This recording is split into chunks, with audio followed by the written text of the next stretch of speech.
स्वाति जैन मिर्जापुर से आपके श्री चरणों में अपनी शंका रख रही हैं। इनका कहना है कि जैन मुनिराज खड़े होकर ही आहार करते हैं, 24 घंटे में एक बार ही आहार करते हैं। लेकिन कई जैनेतर लोगों का प्रश्न रहता है कि जैन मुनिराज खड़े होकर ही आहार क्यों करते हैं, हम उनको उचित समाधान नहीं दे पाते हैं। तो उनको उचित समाधान कैसे दें, कृपया समाधान करें गुरुदेव। जैन साधुओं की साधना का यह एक चर्या है जिसमें वो खड़े होकर के हाथों में आहार ग्रहण करते हैं। आगम के अनुसार 28 मूल गुण में एक मुनियों का मूल गुण है यह खड़े होकर के आहार करना, एक जगह खड़े होकर के। अब देखिए, खड़े होके क्यों करते हैं, इसका भी एक रीज़न है, एक रहस्य है।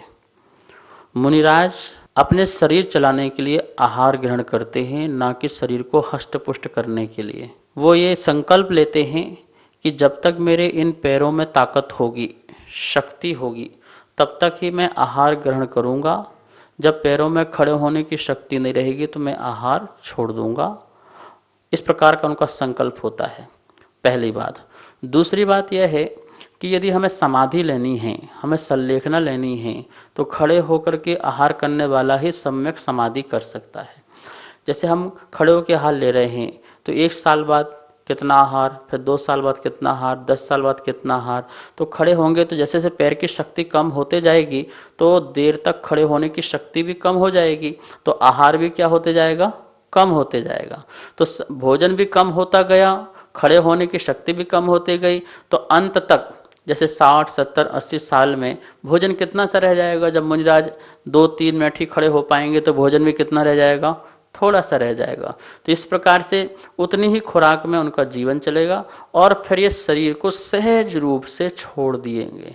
तो देखा कि हमें भोजन भी सहसा त्याग नहीं करना पड़ा संलेखना समाधि के लिए। खड़े होने का ये फायदा रहा कि अपने आप ही जैसे जैसे शरीर क्षरण होते जा रहा, वैसे वैसे भोजन भी कम होते जा रहा और जीव जो है आराम से समता रूप से अपनी समाधि कर पाता है। दूसरी बात, इंद्रियों की विजय प्राप्त करने के लिए वो खड़े होकर के भोजन उतना नहीं खाया जा सकता जितना बैठ कर के भोजन खाया जाता है।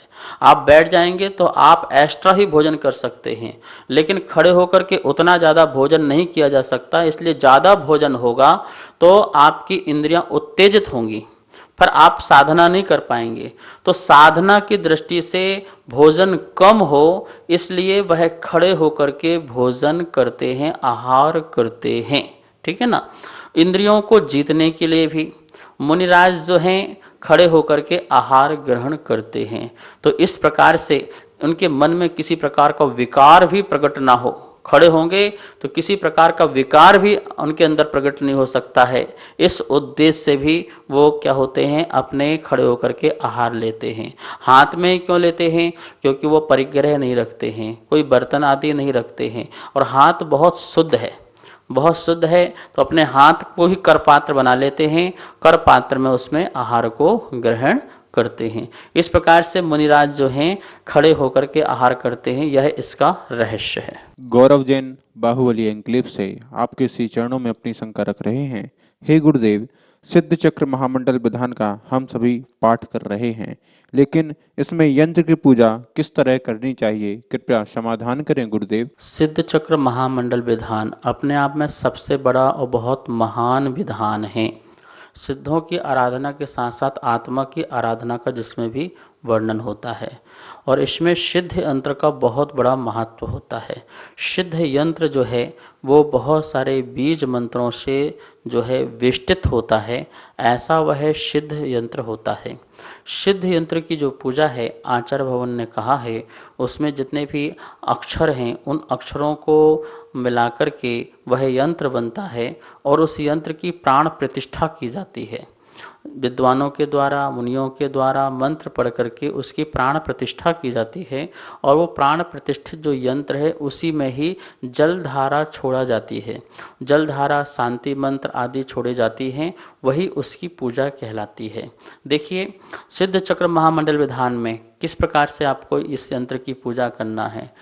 एक थाली में अपने आसन में एक आसन सुंदर रखिए, उसके ऊपर यंत्र रखिए और यंत्र रखते हुए हर अर्घ के साथ आप अर्घ थाली में चढ़ाएं और हर अर्घ के साथ यंत्र में जल की धारा छोड़ते जाइए। जितने भी आप अर्घ चढ़ा रहे हैं, हर अर्घ के साथ यंत्र में जल की धारा छोड़ना चाहिए। और वही जो जल की धारा जो छोड़ी गई है वही हमारे लिए गंधोदक है, वही हमारे लिए बहुत लाभकारी है।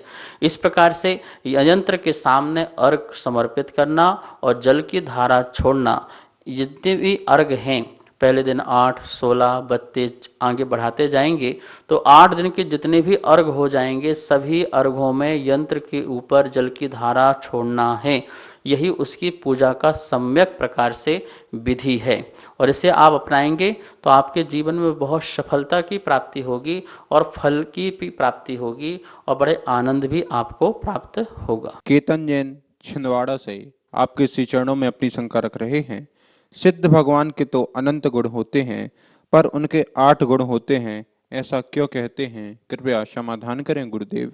सिद्ध भगवानों के जो 8 जो गुण बताए गए हैं, वो 8 गुण जो हैं कर्मों के अपेक्षा बताए गए हैं कि जो 8 कर्म हैं जिन्होंने आत्मा के अनंत चतुष्ट आदि और अमूर्तत्व अव्यवाद सूक्ष्मत अव्यवाद आदि जो हैं, ये 8 जो गुण हैं, इनको जिन्होंने आवृत कर रखा है, प्रकट नहीं होने दे रहे हैं, ऐसे कर्मों के अभाव से, जो 8 कर्मों के अभाव से 8 गुणों की प्राप्ति होती है, इसलिए सिद्धों में 8 मूल गुण की बात कही गई है। वैसे तो वो अनंत जो हैं उनमें गुण पाए जाते हैं, नित्य स्वभाव भी है, अनित्य स्वभाव भी है, एक भी हैं, अनेक भी हैं। इस प्रकार से उनके बहुत सारे गुण होते हैं, बहुत सारे उनकी शक्तियाँ होती हैं, स्वभाव होते हैं, लेकिन 8 ही जो विशेष रूप से हमें प्रकट करने होते हैं उनकी चर्चा यहाँ पर की गई है। तो इसलिए सिद्धों के 8 मूल गुणों के बारे में हमें बताया गया है कि आप एक एक कर्मों को नष्ट करते जाइए और आपके एक एक गुण प्रकट होते जाएंगे। ये 8 गुण यदि प्रकट नहीं हुए तब तक हम संसारी रहेंगे, संसार अवस्था में रहेंगे। तो इसलिए आचार्यों ने सिद्धों के जो सामान्य से 8 गुण कहे हैं और विशेष से जाएंगे तो अनंत गुण सिद्धों के भी हो जाते हैं। निपुण जैन गुजरात से आपके श्री चरणों में अपनी शंका रख रहे हैं। इनका कहना है, गुरुदेव आजकल लोग गलत तरीके से पैसे कमाकर दान करते हैं और अपने आप को बहुत बड़ा दानवीर समझते हैं, क्या यह उचित है? कृपया समाधान करें गुरुदेव। आगम के अनुसार एक बात ध्यान रखना है कि दान के लिए गलत तरीके से पैसा नहीं कमाना है। ऐसा नहीं करना है कि हम पहले पाप करें फिर दान करें। अरे दान हम क्यों दे रहे हैं? पाप को दूर करने के लिए। तो आप पाप करके ही फिर पैसे कमाओ फिर दान करो, ये इसके लिए इजाज़त आगम नहीं देता है। ठीक है ना। हाँ, यदि आपने पाप करके धन कमा लिया है लेकिन दान के लिए नहीं कमाया है, पर दान आपने धन कमा लिया है, तो यदि आपको प्रेरणा मिले तो उस धन को जरूर दान में लगा दो। अब आपको पता नहीं था, आपने पाप से बहुत पैसा कमाया लेकिन दान के लिए नहीं कमाया था आपने, लेकिन अब किसी का उपदेश मिला, कुछ मिला है, तो अब उस धन को अब दान में लगा दो, धर्म में लगा दो और अपने पाप का क्षय कर लो, और यही आपका प्रायश्चित है। और उसको कर करके कभी अपने आप में अभिमान मत करो। एक तो पाप से कमाओ, दान करो और अपने आप को अभिमानी समझो, यह बिल्कुल भी उचित नहीं है। दान देने वाला छोटा होता है और दान लेने वाला बड़ा होता है। आभार माने कि आपके दान को किसी ने स्वीकार किया है और आप नम्र स्वभावी बने, जिससे आपको और भी अति पुण्य की प्राप्ति हो। सभी को सादर जय जिनेन्द्र। जैसा कि आप सभी को विदित है कि पूज्य गुरुदेव के द्वारा नित्य आगम के अनुसार आप सभी की शंकाओं का समाधान किया जा रहा है, जो कि पारस चैनल के माध्यम से नित्य शाम को प्रसारित होता है और पाठशाला भी प्रचारित की जाती है, जो कि तत्वार सूत्र स्वाध्याय की पाठशाला होती है। ये प्रोग्राम पारस चैनल में शाम 5 बजे से 5:40 तक चलता है। आप सभी अवश्य देखें और जिस प्रकार से संबंधित, किसी भी प्रकार से संबंधित ये कोई भी शंका आपके मन में है तो आप नीचे दिए गए नंबर पर भेजें। आपकी शंकाओं का समाधान पूज्य गुरुदेव के मुखारविंद से आगम के अनुसार किया जाएगा। जय जिनेन्द्र।